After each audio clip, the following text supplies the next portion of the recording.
আসসালামু আলাইকুম। আমি রহমান তৌফিক পড়াশোনা করছি সৈয়দ মেডিকেল কলেজে। আজকে একটা সিম্পল জেনারেল নলেজ ভিত্তিক করোনারি হার্ট ডিজিজের উপর সিম্পল একটা ভিডিও। আপনার নরমাল নলেজের জন্য, জাস্ট নরমাল নলেজ জিনিসটা কি, কিভাবে প্রিভেন্ট করা যায়, কি হইলে এটা হয়। আল্টিমেটলি সরাসরি কথায় চলে আসি। করোনারি হার্ট ডিজিজ, করোনারি মিনিংটাই হইতেছে হার্ট রিলেটেড একটা কথা, এবং হার্ট ডিজিজ হার্টের কিছু একটা ডিজিজ হবে, সহজ বাংলা কথায়। হার্টের ডিজিজের মধ্যে বেসিক বেসিক কথাটা হচ্ছে এখানে আমাদের করোনারি হার্ট ডিজিজের মেইন উপসর্গ হচ্ছে আমাদের বুকে ব্যথা। এখানে আমাদের যেহেতু হার্টটা বাম দিকে থাকে, সো বুকে ব্যথা নিয়ে প্রদর্শন করবে। এবং পরবর্তী যে ফিচারটা মেইন, যে কিছু ফিচার আছে করোনারি হার্ট ডিজিজের, মেইন কথা হচ্ছে যে করোনারি হার্ট ডিজিজ বা সিএইচডি একটি হৃদরোগ, যা হৃদযন্ত্রের রক্ত প্রবাহ বাধাগ্রস্ত হলে, এখানে রক্ত প্রবাহ বাধাগ্রস্ত হলে আমাদের এটা প্রধানত করোনারি হার্ট ডিজিজ বলবো। এখন রক্ত প্রবাহ কেন আমাদের শরীরের মধ্যে, প্রত্যেকটা অর্গানের মধ্যে রক্ত কেন লাগবে? আমাদের যদি হাতের মধ্যে আমি চিন্তা করি, হাতে রক্ত লাগে, পায়ে রক্ত লাগে, সো এরকমভাবে হার্টেও রক্ত লাগে। কেন রক্ত লাগে? কারণ রক্তের মধ্যে থাকবে মেইন যে উপাদানগুলো আরবিসি, ডাব্লিউবিসি, প্লাটিলেট। এই আরবিসির মধ্যে থাকে আরবিসির মেইন কাজে অক্সিজেন পরিবহন করা এবং খাদ্যের যে পুষ্টি পদার্থ পুষ্টি পরিবহন করা। এবং আমরা জানি আমাদের শরীরের প্রত্যেকটা অংশের মধ্যে আছে কিছু সেলস এবং টিস্যু। এই সেল এবং টিস্যু মধ্যে পুষ্টি দরকার, এবং এই পুষ্টি পদার্থ পাবে কই থেকে? রক্তের মাধ্যমে। রক্তে আরবিসি থাকে, ওই রক্তের মাধ্যমে আরবিসি দিয়ে শরীরের যে কোনো অংশের মধ্যে পুষ্টি পদার্থ পরিবহন করা, এটাই হচ্ছে মেন কাজ। মেন কাজ যেহেতু, তাহলে হার্টও তো একটা শরীরের একটা অংশ, হাতের মতো হার্ট একটা শরীরের অংশ। ফর দ্যাট রিজন হার্টের মধ্যে পুষ্টি দরকার। পুষ্টি পদার্থ যদি বাধাগ্রস্ত হয়, তখনই আমাদের ওই জায়গাতে ব্যথা অনুভব হবে, বা ওই জায়গাতে একটা ভ্যাম্পার হবে, বা ওই জায়গাতে আরও অনেক প্যাথোলজিক্যাল কন্ডিশন তৈরি হবে, যেটা আমাদের মেন এখন কনসার্ন না। এখন আসি সামনের দিকে, মেইন কাহিনীটা কি হয়। করোনারি হার্ট ডিজিজের মধ্যে একটা রোগীর বুকে ব্যথা হবে, এবং হার্টের চিত্রটা এরকম। হার্টের মধ্যে ছোট ছোট অনেক আর্টারি থাকে, ধমনী থাকে। এই ধমনীগুলোর মধ্যে, এই হার্ট অর্গানটাই মোটামুটি ছোট। এই অর্গানের মধ্যে আবার অনেকগুলা ভেসেলস থাকে, ভেসেলসের মধ্যে মেইনলি আর্টারি বা ধমনী থাকে। এবং এই ধমনীর গাত্রটা যদি সরু হয়ে যায়, ওই সরু হয়ে গেলে মেইন কারণটা হইতেছে এটা ধমনী গাত্র সরু হয়ে যাবে। এই সরু হয় কেন?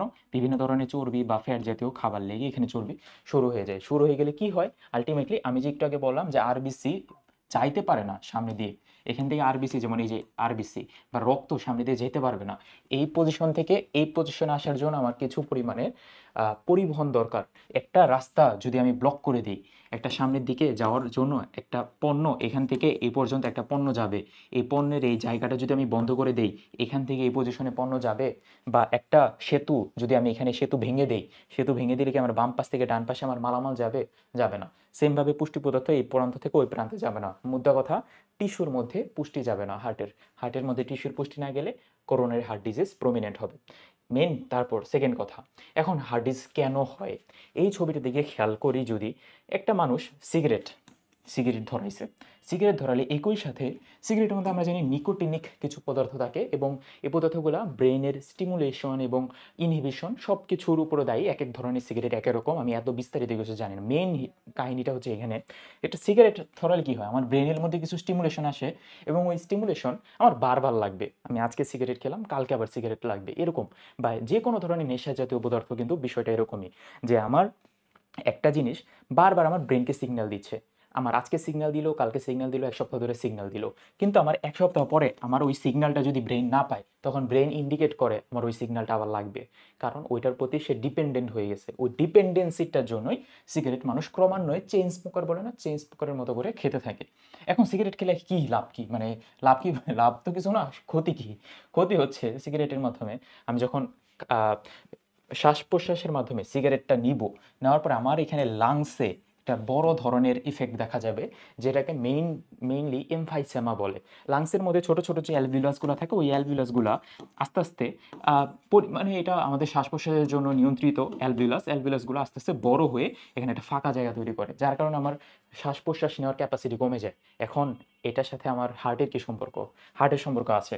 আমি লাংসের মাধ্যমে তো শ্বাস প্রশ্বাস নিচ্ছি, এবং শ্বাস প্রশ্বাসের মাধ্যমে অক্সিজেন আসতেছে, এবং এই অক্সিজেন আবার লাগবে আমার ব্লাডে যাবে। ব্লাড রক্তে যাবে অক্সিজেন, অক্সিজেনের পরিমাণ যদি এখানে লাংসের মধ্যে অক্সিজেন নেওয়ার ক্যাপাসিটি কমে যায়, অক্সিজেন এখানে কম আসতেছে ব্লাডের মধ্যে, ব্লাডে অক্সিজেন কম আসলে আমাদের শরীরের শুধু হার্ট না, শরীরের প্রত্যেকটা জায়গায় অক্সিজেনের সাপ্লাই আস্তে আস্তে কমতে থাকবে।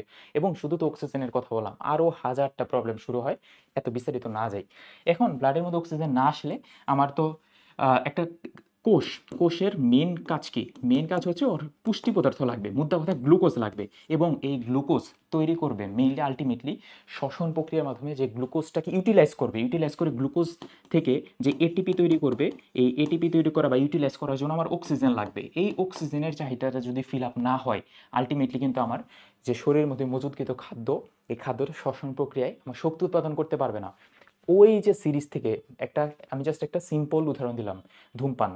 ধূমপান ছাড়াও আরও অনেকগুলো কারণ আছে হার্ট অ্যাটাকের। প্রথমে তো অক্সিজেন যাইতে পারলো না, এটিপি তৈরি হলো না, আলটিমেটলি আমাদের একটা একটা জায়গাতে এটিপি বা একটা জায়গাতে যদি শক্তি না থাকে, মোদ্দা কথা শক্তি, এটিপি মানে আমি ধরে নিই শক্তি, শক্তি যদি না পাই ওই জায়গাটা আস্তে আস্তে নেক্রোসিস হবে বা মৃত্যু হবে। ওই জায়গাতে মৃত্যু হলে ওই জায়গার ক্ষতিগ্রস্ত হবে। ক্ষতিগ্রস্ত হলে আমার শরীরে একটা সিগন্যাল দিবে যে আমার এই জায়গাতে সমস্যা, এই জায়গাতে আমার ব্যথা হবে। ওভাবে তো আমি বুঝতে পারবো যে আমার এই জায়গাটা মৃত্যু হয়েছে কিনা বা ব্যথা হয়েছে কিনা। সাপোজ আমার এই আঙ্গুল নষ্ট হয়ে গেছে, এই আঙ্গুলের মধ্যে আমি কোনো ব্যথা, আস্তে আস্তে প্রথম দিকে কিছু ব্যথা অনুভব হবে, তারপরে আস্তে আস্তে নষ্ট হয়ে গেলে ব্যথা অনুভব হবে না, এই আঙ্গুলটা আমার অসাড় হয়ে যাবে, দেখলেই বুঝতে পারবো যে এই আঙ্গুল আমার নষ্ট। এখন আসে সামনের দিকে, তারপর আর কি হইতে পারে? একটা ছবি, এই ছবিটা হচ্ছে একজন মানুষ শুয়ে শুয়ে খাচ্ছে এবং আনহেলদি খাবার খাচ্ছে বা আনহেলদি ডায়েট। মুদ্রা কথা এখানে হতেছে আমার আনহেলদি ডায়েট। আনহেলদি ডায়েটের ওই যে আমি একটু আগে দেখাইলাম যে একটা করোনারি ধমনীর মধ্যবর্তী একটা প্লাগ গঠন হয়েছে বা একটা ধমনীর মধ্যবর্তী জায়গাটা শুরু হয়ে গেছে, যাতায়াতের রাস্তাটা এই প্রান্ত থেকে ওই প্রান্ততে যাতায়াত করতে পারতেছে না। এই আনহেলদি ডায়েটের মধ্যে প্রচুর পরিমাণে লিপিড থাকে, প্রচুর পরিমাণে ফ্যাট জাতীয় খাবার থাকে, যে ফ্যাটের মধ্যে ম্যাক্সিমাম ফ্যাট লো ডেন্সিটি লিপোপ্রোটিনের পরিমাণ এখানে যদি বেড়ে যায়, আলটিমেটলি আমার ফ্যাটের পরিমাণ বেড়ে যাচ্ছে এবং ওই ফ্যাটগুলো জমা হবে কোথায়? জমা হবে যে সরু সরু যে আর্টারিগুলো, সরু সরু যে জায়গাগুলো শরীরের ওইখানে। আরও অনেক ভিতরে অনেক কথা আছে, বাট মেইন কথা এটাই, আনহেলদি ডায়েটের মধ্যে বা আনহেলদি খাবারের মধ্যে বার্গার, পিৎজা বা যে কোনো ধরনের হাবিজাবি যত খাবার আছে সবগুলো খাবারের মধ্যে এরকম জিনিসগুলো প্রমিনেন্টলি থাকে। আরেকটা মেইন কজ, এই ছবিটা যদি আমি খেয়াল করি, এই ছবিটার মধ্যে একটা দুইটা জিনিস ইন্ডিকেট করতেছে। একটা হচ্ছে আমার স্ট্রেসফুল কন্ডিশন এবং আরেকটা হইতেছে দেখেন ছবিটার মধ্যে, মানে মানে মানুষের ছবিটার মধ্যে তার স্লিপলেসনেস বা নিদ্রাহীনতা। সো নিদ্রাহীনতা বা ঘুম না আসা, এইটা একটা বড় কারণ করোনারি হার্ট ডিজিজের। প্লাস স্ট্রেস, আমি যদি স্ট্রেসে থাকি আমার ব্রেনের মধ্যে যেরকম ইফেক্ট পড়বে, সাথে সাথে শরীরের প্রত্যেকটা অর্গান এবং স্পেশালি হার্টের মধ্যে ইফেক্ট পড়বে, দুইটা মিলে করোনারি হার্ট ডিজিজ তৈরি হবে। এখন নিদ্রাহীনতার কারণে কি হয় কেন? কারণ আমার শরীরের মধ্যে রিকভারি লাগবে। আমি যদি রিকভার না করতে পারি, আমি সারাদিন কাজই করে যাচ্ছি, স্ট্রেসে আছি, আমি একটা গেমে আমি সাপোজ ফুটবল খেলি অথবা আমি ক্রিকেট খেলার মধ্যে আমি অনেক স্ট্রেসে আছি যে আমার এই ম্যাচটা আজকে জিততে হবেই। এরকম ক্রমান্বয়ে একদিন স্ট্রেস না, ক্রমান্বয়ে স্ট্রেসে থাকতে আমি যদি না ঘুমাইতে থাকি, এই চিন্তা সেই চিন্তা থাকতে আমার আলটিমেটলি হার্টের উপরে যা ইফেক্ট পড়বে। এখন করোনারি হার্ট ডিজিজ হইলে কি হয়? আচ্ছা, এখানে কিছু কারণ এবং ঝুঁকিপূর্ণ মেইন কারণ তাহলে, আচ্ছা একটা কারণ আছে উচ্চ রক্তচাপ মেইনলি আপনার জেনেটিক্যালি থাকতে পারে। তাছাড়া আপনার অনেকগুলা কারণের কারণে উচ্চ রক্তচাপ হইতে পারে। উচ্চ কোলেস্টেরল, ধূমপান, ডায়াবেটিস, স্থূলতা তো হবে অবশ্যই উচ্চ কোলেস্টেরলের প্রভাবে, এবং স্থূলতার প্রভাবে আবার উচ্চ কোলেস্টেরল হইতে পারে। তারপরে শারীরিক নিষ্ক্রিয়তা, বসে থাকার অভ্যাস, অস্বাস্থ্যকর খাদ্যাভ্যাস, এই কয়টা জিনিস হচ্ছে করোনারি হার্ট ডিজিজের কারণ। এখন কাহিনী কি? কাহিনী হচ্ছে এইগুলোর উপসর্গগুলা কি? মেইন উপসর্গ হচ্ছে বুকে ব্যথা, এবং যেটা মেডিকেলের ভাষায় আমরা অ্যানজাইনা বলি, বুকে ব্যথা। আর এই শ্বাসকষ্ট হবে, সাথে দুর্বলতা হবে, অনিয়মিত হৃদস্পন্দন হবে, ঘাম হবে। যখন একটা মানুষের হার্ট অ্যাটাক হয়েছে তখন আমরা বুঝবো কেমনে? আসলে আমরা একটা প্রফেশনাল মেডিকেল ডাক্তার ছাড়া ওইভাবে বুঝতে পারে না বা ওইভাবে দেখতে পারে না, কিন্তু আমরা তারপরে একটা সাধারণ জনগণ হিসেবে কেমনে বুঝবো?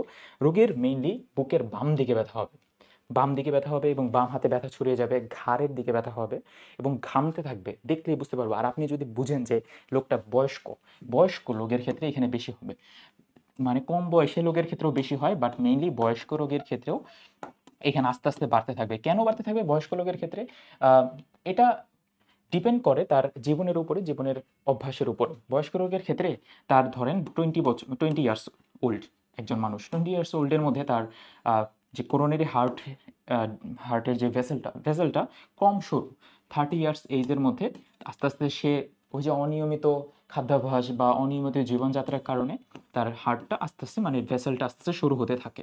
30 ইয়ার্স এজে সে বুঝতে পারে না যে তার হার্ট ডিজিজ হতে থাকে। যখন 50 ইয়ার্স বা 50 বছর বয়স তার হয়ে গেছে, তখন এটা এমন এক অবস্থা হয়ে যায় যে একদম ব্লক হয়ে যায়। এই ব্লক হয়ে গেলে একদম মানে এখানে অক্সিজেন যাইতে পারে না, পুষ্টি যাইতে পারে না, আলটিমেটলি হার্ট অ্যাটাকের দিকে ধাবিত হয়। এখন একটা মানুষ যে কোনো স্টেজে বুঝার উপায় কি যে আমার হার্ট অ্যাটাক হইতে পারে বা আমার হার্ট অ্যাটাক অলরেডি আছে বা আমার হার্টের ভেসেলগুলো সরু হইতে আছে, এটা বুঝার আসলে ওইভাবে উপায় নেই। একটা ধারণা করা যায় যে একটা এস্টিমেশন আছে যে আমাদের প্রতি 10 বছরে 10 বছরে অ্যারাউন্ড 5 থেকে 10% করে ধমনীটা আস্তে আস্তে সরু হচ্ছে, এটা আর কি ধারণা করা হয়। তাহলে ওরকম ধারণা অনুযায়ী এটা মানুষের রেগুলার চেক আপে থাকতে হবে যে আমার আসলে হার্ট অ্যাটাক আছে, মানে হার্ট অ্যাটাক হওয়ার লক্ষণ আছে কিনা বা হার্ট অ্যাটাক হইতে পারে কিনা, এটা রেগুলার চেক আপে থাকতে হবে। রেগুলার চেক আপগুলোর মধ্যে কী কী চিকিৎসা এবং নিয়ন্ত্রণের জন্য কী কী করা হয়? আপনি যে কোনো ধরনের গভর্নমেন্ট হসপিটাল বা প্রাইভেট হসপিটালে, যে কোনো হসপিটালে ইসিজি করা হয়। ইসিজি করে আপনি প্রাথমিকভাবে হার্টের অ্যাটাক হয়েছে কিনা এটা জানার একটা মূল মাধ্যম ইসিজি, কার্ডিওগ্রাম, মানে তারপর এনজিওগ্রাম, এগুলো করে জানা যায়। এবং আপনি যদি একটা প্রফেশনাল ডাক্তারের সুপারভিশনে থাকেন তাহলে বুঝতে পারবেন, মানে উনি বুঝতে পারবে যে আপনার হার্ট অ্যাটাক হইতেছে কিনা বা হচ্ছে কিনা বা হওয়ার প্রবণতা আছে কিনা। উনি ইসিজি, ইকোকার্ডিওগ্রাম বা ওনার মেথড অনুযায়ী উনি বুঝতে পারবেন। এখন এটার চিকিৎসা কি? চিকিৎসা হচ্ছে এটাই যে আমার আগে আইডেন্টিফাই করতে হবে হার্ট অ্যাটাক আছে কি না। আইডেন্টিফাই করার পরে যদি বাই চান্স প্রায় 70 to 80 100% যদি আমার ব্লক থাকে, তখন আমি এনজিওগ্রাফি করি এবং এনজিওপ্লাস্টি করা হয়। এবং এনজিওপ্লাস্টির মেকানিজমটা কীরকম, যে আপনার যে সরু যে ধমনীটা ছিল, সরু ধমনীর মধ্যে এরকম একটা ক্যাথেটার দিবে। ক্যাথেটার এটা মেনলি বেলুন এনজিওপ্লাস্টির এক্সাম্পল। বেলুন এনজিওপ্লাস্টিতে ক্যাথেটার দিবে, ক্যাথেটার দেওয়ার পরে এখন বেলুনটা ফুলাই দিবে, ভিতরে ক্যাথেটার দিয়ে বেলুনটা ফুলাই দিবে, যার কারণে এই যে আপনার সংকীর্ণ যে ধমনীটা, সংকীর্ণ ধমনী আস্তে আস্তে খুলতে থাকবে, আস্তে আস্তে এখানে খুলে যাবে। এটাই মূল মেকানিজম। আর অনেক এনজিওপ্লাস্টি আছে, যেমন লেজার এনজিওপ্লাস্টি। এখন এই এনজিওপ্লাস্টির মধ্যে কী করা হয়, এই বেলুন দিয়ে ফুলানোর পরে এই জায়গাতে একটা রিং জাতীয় একটা জিনিস বসায় দেওয়া হয়। রিং জাতীয় জিনিস বসানোকে বলা হয়, আমরা বাংলা ভাষায় বলি রিং পরানো বা স্টেন্টিং করা, স্টেন্টিং বা রিং পরানো বলি। এখন এই স্টেন্টিং বা রিং পরানোর ফলে আলটিমেটলি আপনার যে এই সরু হয়ে যাওয়া ধমনী, এটা একটা রিংয়ের সাপোর্টে থাকে। যে রিংয়ের সাপোর্টে থাকলে ওই জায়গাতে আবার এক্সট্রা করে প্যাট বা এক্সট্রা আবার ওই সংকীর্ণ হওয়ার প্রবণতা আর থাকে না। এটাই হচ্ছে মূল মেকানিজম। এখন আমাদের কি করতে হবে এটার জন্য? মেইনলি ইসিজি করতে হয়। ইসিজির গ্রাফটা এরকম আসে, এটা আমরা ডাক্তারি ভাষায় অনেক ইসিজি দেখা হয় এবং ইসিজি দেখে চিনতে পারে যে রোগীর অবস্থা কীরকম। এটাই মূল কথা। এখন সিপিআর জিনিসটা কি? সিপিআর একজন মানুষ, একটা প্রফেশনাল যে ডক্টর অথবা নর্মাল মানুষও সিপিআর দিতে পারে। সিপিআরের মূল কথাটা হচ্ছে, যখন একটা মানুষ হঠাৎ করে দেখছেন যে হার্টের মধ্যে বুকে ব্যথা এবং ঘাম ঝরতেছে এবং হার্ট অ্যাটাকের লক্ষণগুলো প্রকাশ পাচ্ছে, তখন সিপিআর দিতে হয়। সিপিআর ফুল মিনিং হচ্ছে কার্ডিও পালমোনারি রিসাসিটেশন। রিসাসিটেশন মানে হচ্ছে তার বন্ধ হওয়া অবস্থা থেকে খোলা হওয়া অবস্থাতে আনা, মানে পুনরুদ্ধার করা। সোজা বাংলা ভাষায় পুনরুদ্ধার। কার্ডিও, হার্ট, পালমোনারি, ফুসফুস, কার্ডিও পালমোনারি রিসাসিটেশন। এই সিপিআর এটা অনেক ক্ষেত্রে করা হয়। যখন একটা মানুষ পানিতে ডুবে গেছে, সেই ক্ষেত্রে সিপিআর করা যায়। তাছাড়া পানিতে ডুবে যাওয়া ছাড়াও, পানিতে ডুবে গেলে আরও অনেক প্রসিডিউর আছে। মেনলি হার্ট অ্যাটাক যদি হয় সিপিআর দিতে হয়। সিপিআরের ক্ষেত্রে মূল কথা হচ্ছে এখানে push down 2 inches two contract the heart. 2 ইঞ্চি ধরে আমি এমনভাবে প্রেশার দেবো। এটা সিপিআরের অনেক ক্লাস আছে, আমরা এত বিস্তারিত না যাই, জাস্ট বেসিক মেকানিজমটা দেখি যে এখানে 2 ইঞ্চি ধরে আমার হার্টের দিকে প্রেশার দিতে হবে এবং 100 to 120 টাইমস কম্প্রেশনস পার মিনিট। আমি এখানে 1 মিনিটের মধ্যে 120 বার, মানে প্রায় 1 সেকেন্ডের মধ্যে 2 বার করে চাপ দিতে হবে। এরকম একটা মেকানিজম। এই মেকানিজম অনেক বিস্তারিত আছে, আমরা এত ডিপে না যাই, জাস্ট জানার জন্য জানা যে সিপিআর জিনিসটা কি। সিপিআর দিলে কি হয়, আপনার যে হার্ট অ্যাটাকের অবস্থা থেকে হার্ট সাপোজ পুরোপুরি বন্ধ হয়ে গেছে, 100% আপনার ব্লক আছে, 100% ব্লক থেকে আপনার হার্ট বন্ধ হয়ে গেছে অলরেডি, বন্ধ অবস্থা থেকে এই সিপিআর দিয়ে দিয়ে হার্টের মধ্যে কিছু পরিমাণে রক্ত সঞ্চালন করে বা সামহাও একটা মেকানিজমের মাধ্যমে বন্ধ অবস্থা থেকে আস্তে আস্তে রিসাসিটেশন করা হয়। ওই মেকানিজমই হচ্ছে সিপিআর। এখন এখানে আমাদের কি করা যায়, প্রতিরোধের উপায়গুলো কি? মুদ্রা কথা, আমাদের স্বাস্থ্যকর খাবার খাইতে হবে প্রথমত। স্বাস্থ্যকর খাবার, নিয়মিত ব্যায়াম, ধূমপান অবশ্যই বর্জন করতে হবে, রক্তচাপ এবং কোলেস্টেরল যেগুলো আছে ওগুলো নিয়ন্ত্রণে রাখতে হবে, এটা আমরা সবাই ভালো মতো জানি। এবং মূল কথা ওজন নিয়ন্ত্রণ করতে হবে। ওজন নিয়ন্ত্রণ আর নিয়মিত ব্যায়াম দুইটা একই কথা। এই কয়টা জিনিস আমরা সবাই আসলে জানি কিন্তু ফলো করি না। সবাই জানি, আবার নিয়মিত পরিমাণে ডেইলি ৮ ঘন্টা ঘুম দরকার, স্ট্রেস রাখা যাবে না। আমাদের তো এখন লাইফে অনেক স্ট্রেসের মধ্যে আমরা ঘুমাইও না, কিছুই করি না, আল্টিমেটলি মরে যাই। এখন মূল কথা হচ্ছে এই যে হার্ট অ্যাটাক জিনিসটা একটা ফ্যাক্ট হচ্ছে এটাই যে সামনের ১০ থেকে ২০ বছরের মধ্যে হার্ট অ্যাটাক মানে বিশ্বের নাম্বার 1 ডিজিজ হবে। মানুষের মরার জন্য বিশ্বের নাম্বার 1 কারণই হবে হার্ট অ্যাটাক। অলরেডি এটা চলমান। আচ্ছা, এখন আমাদের মূল কথা তাহলে এখানে আমরা পরিমিত পরিমাণে এক্সারসাইজ করব, রেগুলার বেসিসে একটা ডায়েট ফলো করতে হবে, হেলদি খাবার খাইতে হবে, কোনো ধরনের ভেজাল খাবার না, নিয়মিত পরিমাণে ঘুমাইতে হবে, স্লিপ প্যাটার্ন ঠিক রাখতে হবে। এই কয়টা জিনিস আমার জাস্ট বলার ছিল যে নর্মাল হার্ট অ্যাটাক কী এবং এর কারণ কী, লক্ষণ কী। আমরা একটা বেসিক একটা সাধারণ জনগণ হিসেবে আমরা যদি এই ঘটনাগুলো জেনে রাখি তাহলে আশা করা যায় যে আমরা একটা সিটিজেন হিসেবে, একটা আদর্শ নাগরিক হিসেবে গড়ে উঠবো এবং অ্যাটলিস্ট সব কিছুই না জানি বেসিক কনসেপ্টটুকু আমি তো আপনাদের দেওয়ার চেষ্টা করলাম। আজকে এই পর্যন্তই, ধন্যবাদ সবাইকে।